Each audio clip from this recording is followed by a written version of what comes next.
এই লোকটিকে যখন আনারস দিয়ে ঘর বানানোর কথা বলা হয়েছিল তখন এই লোকটি প্রথমে ঘরের দরজা কেটে ফেলে, তারপর এগুলো ছাপ করলো। ছাপ করার পর এর ভিতর থেকে সব ছাপ করে ফেললো।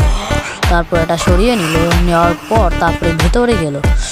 যাওয়ার পর এখানে প্রথমে কালো পলিথিন বিছানোর পর তারপরে অনেকগুলো কুচি কুচি পাথর দিল।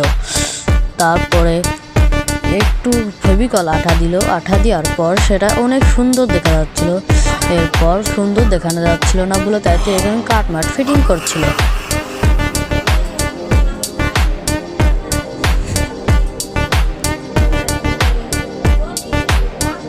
কাটমাট ফিটিং করার পর তারপরে এখানে একটা বিছানা তৈরি করলো। তারপর একটা ছোপা এখানে ঘরের যাবতীয় ঠিকঠাক করার জন্য সকল কিছু রেডি করলো। ফাইনালি এর লুকটা অনেক সুন্দর। এবারে দরজা লাগানোর পর ঘরটি অনেক সুন্দর দেখা যাচ্ছিল। কে কে ঘরটি নিতে চাও কমেন্ট বক্সে